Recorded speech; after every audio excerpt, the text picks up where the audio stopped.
Hey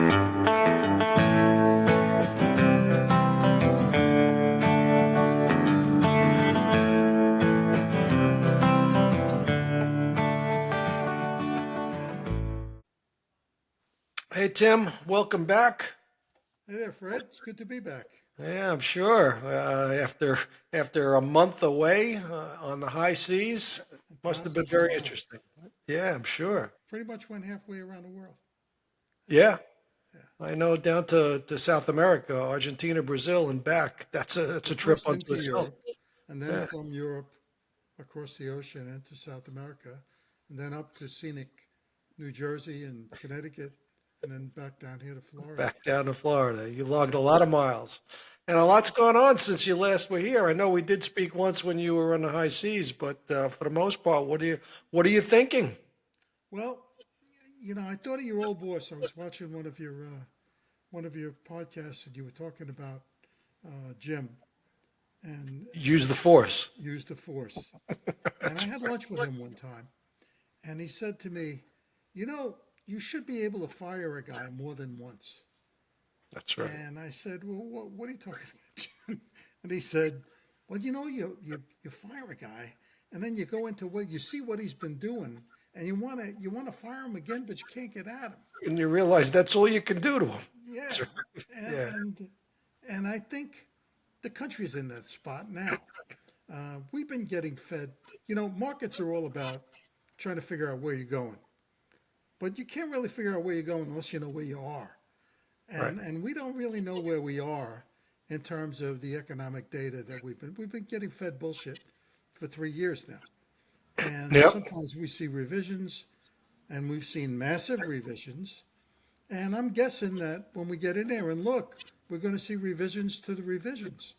So I wonder what kind of shape this economy really is in, and Do whether or you not think, we. Go but ahead. do you think that's negligence or do you think that's just incompetence? Um, I think it's fraud. You think so? Because all of the mistakes have been one way.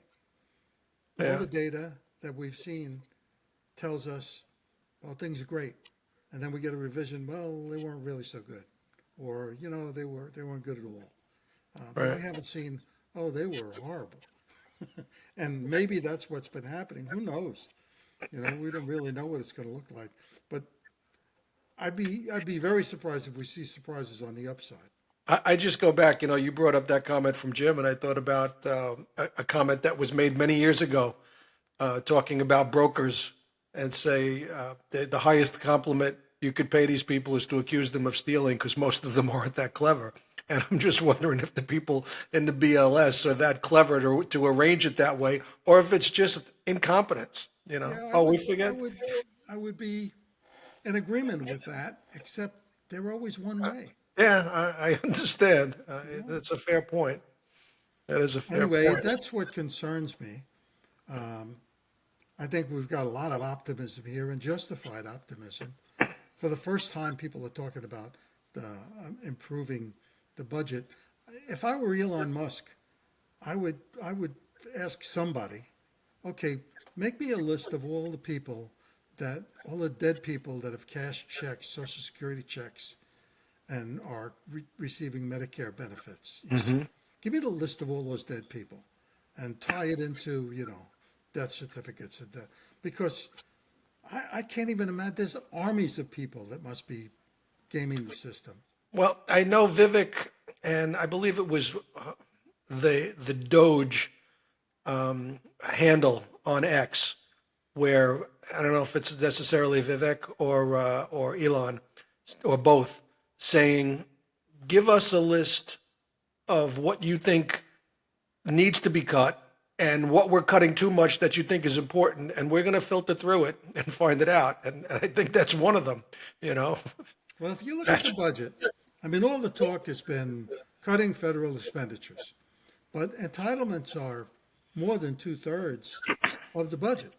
So right? everybody's talking about that one-third, but how much fraud and waste is in the two-thirds?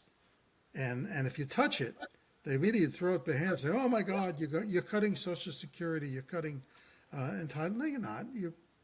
you're eliminating redundancies maybe, or you're looking to see where a couple of $1 billion, a couple of $100 billion worth of checks have been going, and nobody's, I mean, that's what you're looking at. Uh, I had a friend who used to say, that guy's got so much money he can't count it. Yeah. And we got to start with an audit, a good audit, find out where the hell this money's been going. Well, the whole Department of Government Efficiency, DOGE, is it's due to end July 4th, 2026. So they're calling that the 250-year anniversary. Their job is going to be done. They expect it to be done in a year and a half. But this is not the first time we've done that. There was a Grace Commission. Remember that?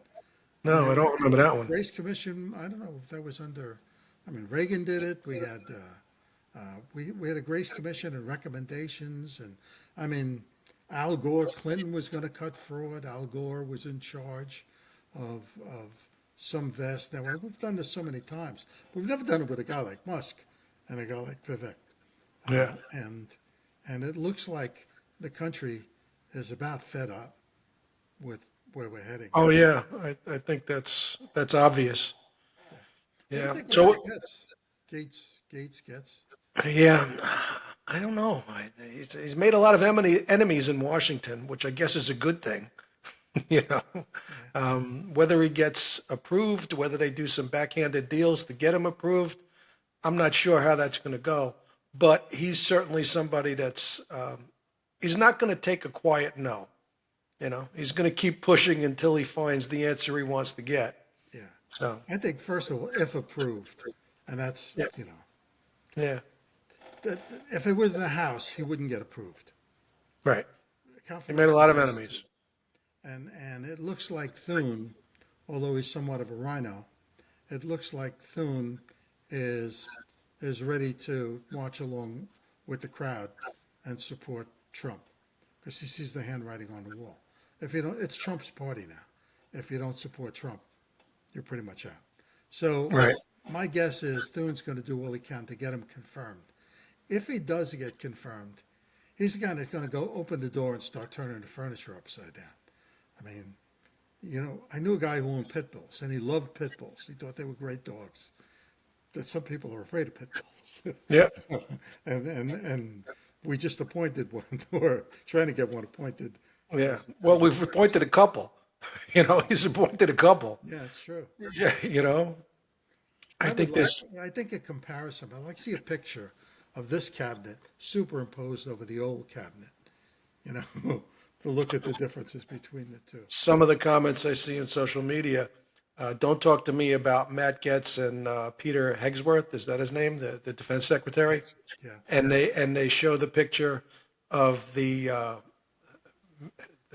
person that RFK Jr. is going to replace. Right.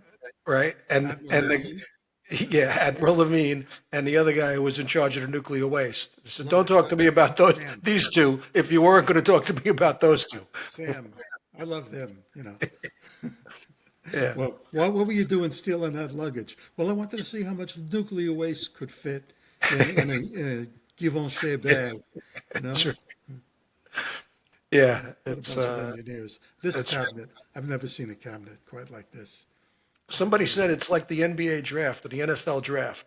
People are reacting to every pick. Like, in the first round, the Eagles take, in the second round, Yeah. And, I'm looking at the dollar now, you can't get enough of them. And there's so many variables here. I mean, Everybody loves it, but I don't know. I think the boat's a little crowded. Oh, no doubt about that.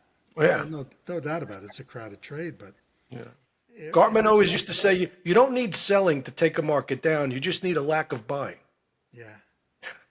And I think we may be running into that soon. I think the euphoria may end.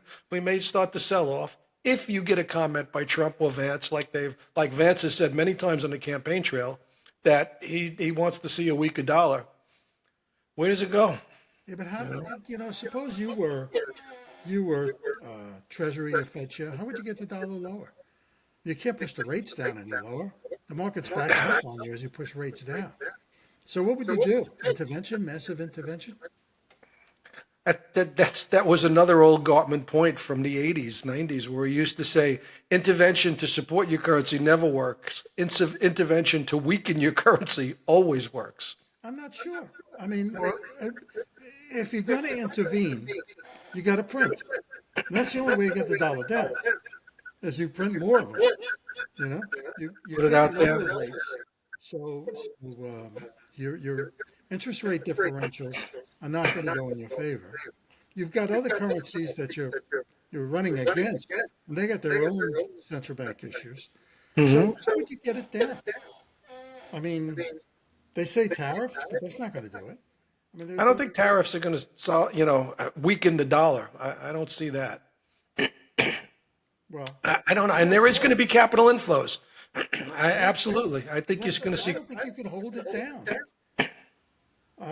This move up, I think it's just the beginning. Yeah. Everybody feels that way. Everybody feels that way. Well, the closest prototype you got here, you really got two. One is Ronald Reagan and the Reagan years. And the Reagan years, you saw lower rates and a higher dollar after Volcker was through. So from 82 on, the dollar just soared. It came out of the woods and climbed, and you might see that. And the other prototype, strangely enough, is Argentina. I mean, all you got to do is look at what's going on in Argentina over the last year. And Inflation now 2.7%. Last numbers that came out from 27%. Yeah. this guy He's was done a running fabulous the job. woods. They didn't believe him, but he did it. And I was just there. And I asked everybody I met, what do you think? And the most negative I got was, I'm not sure. Nobody was Right. against him. There were a few Right. people who said the jury's still out, but most people were, yeah, I got to admit, I don't like what he did, but he got this thing down. Well, a year ago, when I was talking to Alex, and Alex was on the podcast last week before, he's pretty well in touch, in tune with the markets in Latin America, Argentina, Brazil. And I was talking to him about Milei in Argentina a year ago, and he said his only problem will be if he can't get it done. And so far, it looks like he has gotten it done. So it looks like he's going to have everyone on his side. Well, people felt that there was nowhere to go but up, Yeah. because they really didn't have a currency anymore. Right. And I think this election kind of says that that's how we feel too. For the first time, people are talking about the debt. It was mentioned, but it was never really the issue it is now. And did you see what Musk put on X for, if you have a very high IQ and you're willing to work over 80 hours a week, Right. thousands of responses. Right. People are saying, yeah, I'll do it. That's right. These dumb Put people. your effort in, work for the country. Yeah. Yeah. I mean, when we look back on this period, I think we will look back as a turning point. We're going to look back and we're going to say, this is the period we've been in where we just went crazy. We overreacted to a lot of things. We bought into a lot of bullshit scenarios, and we were not just tolerating unsustainable fiscal policy and debt, but we were embracing it, and we were ready to double down and go further. And all of a sudden, the people just scratched their heads and said, "This can't go on." So I think we're at that point now, and maybe it was because the debt on the interest payments on the debt eclipsed the defense budget. I think that really started it. Yeah, as that word starts to get around, people say, wait a minute, this is not sustainable. We've been saying that for 30 years now, but the last 4 or 5, it really has become unbearable. And I think going through COVID has changed a lot of perceptions. Going through that, RFK, I think that's a huge cabinet post and a sea change in what's going on. We talk about markets. I remember a month ago, I told you if he gets nominated, you got to sell the pharmaceutical stocks. And I was a little late. I wanted to liquidate all mine before the election, and I was a little late, so I took a little hickey on it. But I'm essentially out. I think the pharmaceutical stocks are going to have a hard time. And another one I'll give you another one. I think the networks. He's going to limit the amount or eliminate the ability for drug companies to advertise. You watch a football game. How many drug stocks do you see? Drug commercials do you see? It's every other commercial, right? He's talking about eliminating those commercials on the airways. And I don't know where I read it, but somebody was making the point that these news organizations over the last 8 years, 10 years, haven't really pushed back on the pharmaceutical industry because they were getting so much ad revenue coming in. They didn't want to bite the hand that fed them. So now if that turns off, I think you could sell some of the networks. And I think the legacy media has been in trouble too. I think that's pretty obvious after what's going on in this election. So I would be short the pharmaceutical stocks and short the networks. I saw somebody made a point yesterday at my meeting that Musk had a conversation, met with Iranians, and they said, "Now, why do you think that happened?" And he said, "Well, because Musk owns what's the satellite network? Starlink? Starlink, yeah, and Musk owns Starlink, and Starlink, every defense department needs Starlink. Are the Iranians using Starlink? Because this guy thought they were. And Musk overnight could cut them off Starlink, and they can't communicate with one another. So that's the ultimate defense stock. You know, I mean, look at what Israel did with communications when they blew up the pagers and the cell phones. Yeah. Imagine Musk just saying, "Okay, I'm throwing a switch, and all your generals can't talk to each other, and your armies can't talk to each other." You're going dark. Yeah. Yeah, Yeah. it's Yeah, that's wild times. yeah, it is very it's a sea change. It's completely different from where we've been the last, I want to say 16 years, right? We've had 8 years of Obama, 4 years of Trump, and 4 years of Biden. Well, I bought So some natural gas drillers. I bought some oil drillers, oil service companies. I'm looking at a natural gas carrier because I think we're going to frack and we're going to have a ton of natural gas. That's the most efficient way to go right now. It's the cleanest burning So- fuel. so long the liquid national, the LNG suppliers, and short the price of oil. Yes, and along the carriers, Yeah, the boats that carry them over, because Europe's going to need them. right. Yeah. That's a And good I play. do think Argentina is a growth stock, not just because he Milei, but the fact that he turned down BRICS was huge, because Well, this is going to be the biggest problem facing Trump, is BRICS. So Trump is not going to let BRICS survive. He's going to do his best to kill it. So allies like Argentina, low-cost producer like Argentina. I mean, I think Argentina could be the big beneficiary of a trade. so then YPF is probably, I think that's the symbol, right? That's the Argentine. Argentine Oil Company. Yeah, so that's going to be a winner. That one, the financial. What's the other one? The GGAL, I think, GGA. Yeah, GGAL. Yeah. Is the financial. I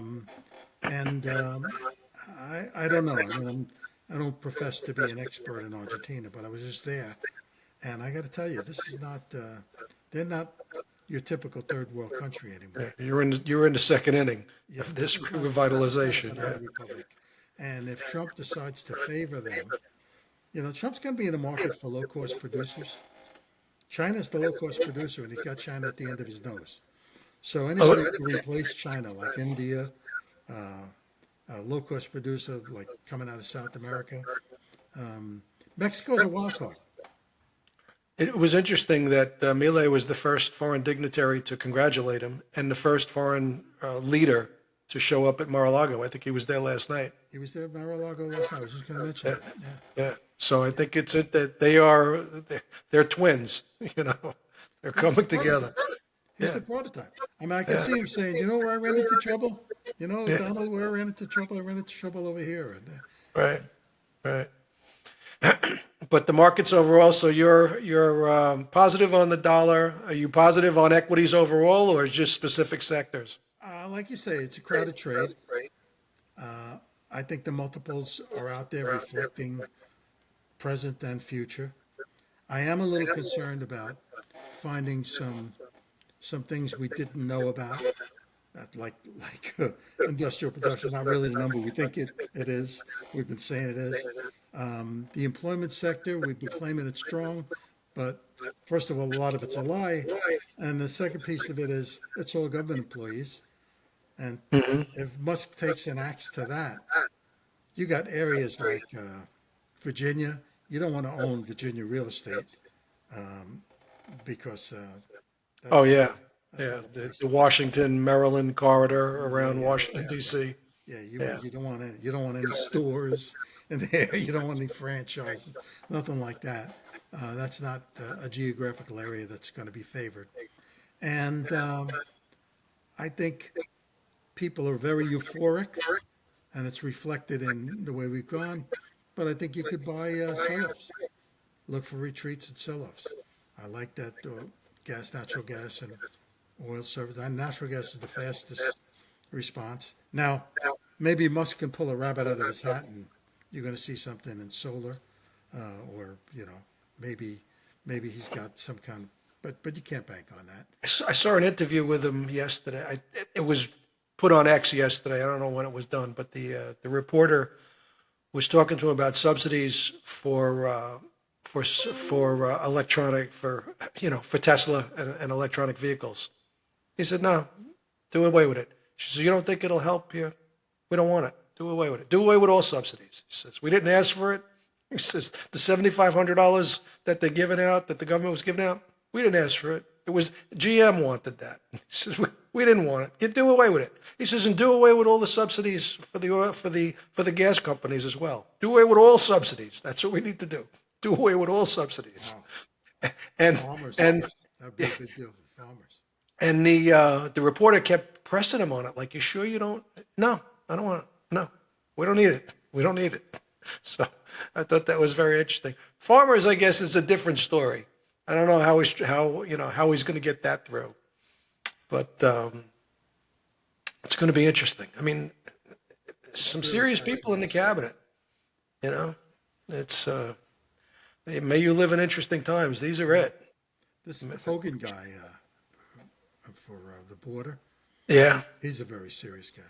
Oh They asked yeah. him, can you keep the families together? If you're going to deport somebody, can you keep the? He said, sure, yeah, we can deport the whole family. That's, That's the way. That was his response. that's all right. We could do that. Yeah. Yeah, this is very. Yeah. That's. But it's a really interesting time. Really feels so much like the Reagan years. The What do you early. think about him? And I don't know if he's done it yet, but he was talking about eliminating the Department of Education. That would go to the states then. I think. Right. I think he'd set some standards for states to comply with, and let the states handle it themselves. We we know some teachers, and they're up in arms. The teachers' unions are screaming and yelling. It's going to be the end, and what's going to happen to the schools, and what's going to happen to the funding. And that was my response. Funding's going to get more localized, and it's going to give it to the people who really need it, not the waste that's going on in the Department of Education now. Art Laffer just did something for my friends at the FAU.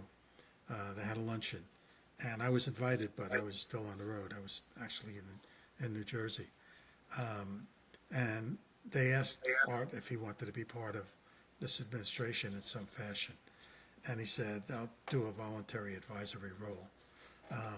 So we're going back to the Reagan years in many ways, and one of the guys in my group was in that administration, and he had a lot to say. I was talking to him yesterday, Bruce, and I think about those years, and the question came up: what about the dock strike?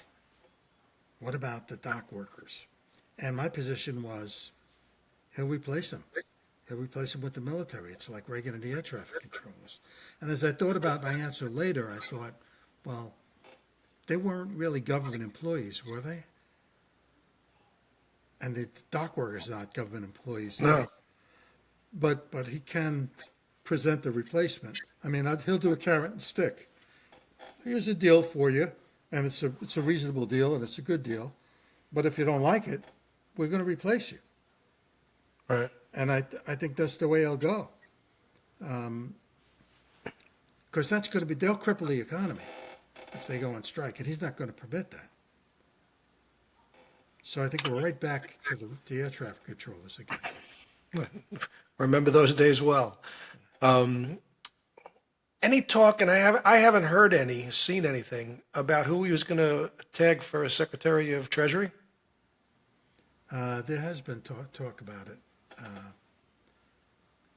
John Paul, was that? He turned it down. He turned it down. The names, I was unfamiliar with the names Okay. that came up. You know who wants it is Bernie Cantor's nephew, Ludwig. Oh, yeah? He wants it. Yeah, I And think guy, it's- Ryan Form, begins with a K, I think. Yeah, Sound. we talked about it last time. Yeah, it'll come back to me. Howard Lutnick. Ludwig wants it. Yeah, he There's wants another it. guy but- he's considering for it, who, in my view, was better qualified. Yeah, He certainly hasn't mentioned Larry Kudlow anymore. Again, that's out. right. Yeah, he's already got one Fox person. And Powell said that he's not going to resign if requested. Right. Yeah. This- Congress is going to take Powell out of it. that was good. That was an interesting question and answer. Will you resign with the new president? No. And he's looking for the next question. No. It was very simple.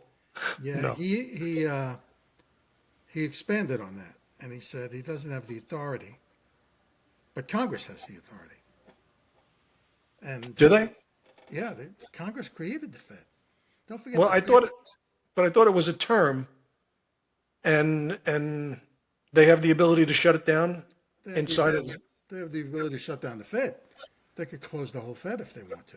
Whether or not they could, I suspect they have the ability to fire him. Don't forget, he's required to testify to Congress. Humphrey Hawkins testimony, right? So the Fed's a creature of Congress. The Fed was created by Congress. So Powell's absolutely right by saying the president doesn't have the authority, but I suspect Congress does. And this is Trump's party. You know, I don't think anybody can deny that now. Right. That certainly is true. And this administration is going to be very different than his first. I think he's coming in with his eyes wide open. He knows who he's got on either side of him. We're You in know, a period in time where I think maybe it might be changing, but I made this point to you in the past that people confuse politics with economics. Somebody starts talking to me about politics, I usually stop them and say, well, you're really not talking to me about politics, you're talking to me about economics here. The tax policy that you're arguing about, pay their fair share and all that stuff. No, that's distribution of resources. That's picking an optimum level of distribution of resources. There's two levels that ensure that we don't get any tax revenue, 0 and 100%. What's the optimum? I don't know. Maybe might be 25, 30% in that range. And it really depends on the mix of the economy at that time, who's producing and where the production's coming. But it's not politics, it's economics. And when you have an economic policy that ignores the forces of supply and demand, you're just pissing on a flat rock. You're not going to get any place. You're not going to defeat supply and demand. And I think that now, when they start to look at the economic ramifications of the political decisions that are in front of us, and starting to confront economic reality with the debt, and recognizing that we just can't simply spend forever, and the idea of just printing money, you know, what they call it, the new economic. the Great Reset. No, there was a term that they used, modern economic theory or modern monetary theory. I mean, Yeah, okay, we can print forever, and it's not going to really, Friedman is the guy who told us, you know, uh, there's there's a relationship between money and output. When you produce goods and services, and you create a money supply, they're in equilibrium. You don't get inflation. When you tweak one or the other, you get too much money chasing too few goods, too few output. You get inflation. So you can increase the supply of goods or decrease the supply of money. And Trump's the supply sider. He wants to increase the amount of goods. Powell controls the money supply. Um, so it's this. We've had a supply side problem here, not really a demand side problem. And they try to curtail demand. That's not the answer. Right. You know, and Right. we're starting to see supply and demand move to the forefront of our economic policy finally, instead of letting politics determine our economic policy. Hmm. You know, fair. The word fair doesn't come into play when you're talking about the force of supply or the forces of demand. It's so true. And we've lived with that fair, that question of what is fair Yeah, for the last, yeah. What's a as I fair say, price of gas? 16 years. Let's set the price of gas at 70 cents a gallon. We think Right. that's a fair price, and everybody will love that. Well, it's terrific. The first time they load their car up with gas, the second time they go to fill it, there's not going to be any gas for them to sell, because the guy driving a gas truck, he's going to go drive a cement truck, and the geologist who was looking for natural gas and oil, that guy's working for somebody else now. Well, one of the, I guess it was a position that was floated by Trump was to limit credit card interest to 10%. And I That said, made no sense whatsoever. that's not going to work because then there'll be no credit. There's only going to give credit to the people who don't need it, Yeah. you know? The guy to talk to about that was Ken, because when Ken was a kid, he worked for a credit card company in somewhere in Virginia, and so, or near a naval base, and all his clients were Navy guys. A guy would get on a ship and go to Gulf of Tonkin or something like that. Got a credit card bill, you're not collecting it. That's why they're 14%, because the recovery Right. rate is so high. And now it's close to 30%. Yeah, Yeah. Yes, because the recovery rate is even higher. yeah. What do you think of Bitcoin? Well, obviously, my concern about Bitcoin has not come to fruition. I got out at 78, and I watched it go down to the low 60s, 50s, and I thought I was the smartest guy in the world. But now that I look at it at 90, I'm kicking myself in the ass, Right. because they think this administration is favorable to Bitcoin, and they see a national reserve, Bitcoin reserve, and they're looking at all these things. And maybe it's going to happen. But my argument has been all along, we don't know what AI is capable of. And when some 17-year-old kid gets a computer, like the 17-year-old kids I used to know who were coneheads, gets a computer and figures out some way to get an algorithm to solve for somebody's Bitcoin account, Bitcoin could explode. And I've always looked at that as a fly in the ointment here. And, maybe it's unrealistic. Maybe it's not. But Yeah, I've heard the theory that we're going to get out of our debt by buying Bitcoin and basically revaluing Bitcoin. I don't know if I buy that. The absolutely. government takes a big stake in Bitcoin and pushes the price up, and well, we have this asset on the book, like reserves in Bitcoin, Oh, that's like like they a have $1 trillion reserves. coin. Right, exactly. We're back to that Yeah, again. yeah. Yeah, I don't think Trump is really a gimmick guy here. I mean, this is a guy who builds skyscrapers, and you know, a friend of my old club, Ernie. I don't think you ever met him. Ernie was a tile guy, and he was doing a lot of skyscraper tile buildings. And he said to me, long before I looked at Trump as a viable candidate, he said, "Trump's a genius." I said, "Why do you say that?" I read his book. I didn't think he was a genius. I thought he was a shithead for how he screwed Griffith. Remember that in the book? I think it No. was The Art of the Deal. The whole book was all about how he got his leg over on Mel Griffith. Uh, he had the casino. Uh, Yeah. Merv Griffin? Is that Merv Griffin? Okay. And the book was all about how he outsmarted him, and I really thought that was in poor taste. You know, he did the deal. He got his leg on a guy. Great, he won. You know, I thought it was weak. And that was the basis for my feeling about Trump for many years.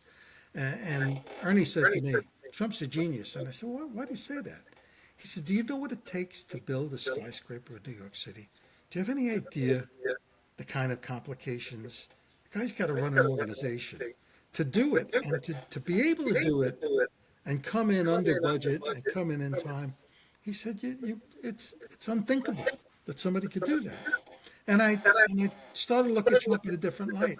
And then before he ran the first time, they were doing an interview and he was talking about what he did with the Woolman rink. That was my favorite story ever. Yeah. Yeah. And I thought, if they let this guy go, he could really do a lot for the country. And the first 4 years he really did. And then COVID showed up and blew up everything. And the media was so far against him. Yeah, with the Woolman rink, they were trying to fix, for people who don't know, it's an ice skating rink in Central Park. And in the wintertime, they tried to revitalize it and bring it back. And they tried for years and years and years. And they'd bring all these copper tubing, all these pipes to put underground, and they'd all get stolen and everything would get wasted. So they would just keep, it was like 5 or 8 or 10 years or something like that Yeah, right. to get it fixed. And then Trump said, I'll do it. I'll do it. They asked him if he would. And he says, yeah, I'll do it. He says, the interview that I heard that he was telling a story, he says, these people are trying to fix the problem. He says, I called up the Montreal Canadiens. They know how to run an ice rink. It's just, they know what to do. They've been doing it forever. Call them up. What do we need to do? They told us what we need to do, and we did it. It's that simple. It wasn't difficult. Just go to the right source. Cost overruns. Yeah. So he's in charge now, and he's got the Congress, which is pretty rewarding. Yeah. He's even got the House, just barely, but he's even got the House. Yeah. There's still a bunch of seats that are still open. Last I looked. 6 or 7, I think. Yeah. As of this morning. Yeah. Yeah. All right. Well, it's been a good catch up. So glad to have you back, and we'll reach out again on Monday, Tuesday, something. All right. Have a good weekend. Bye-bye.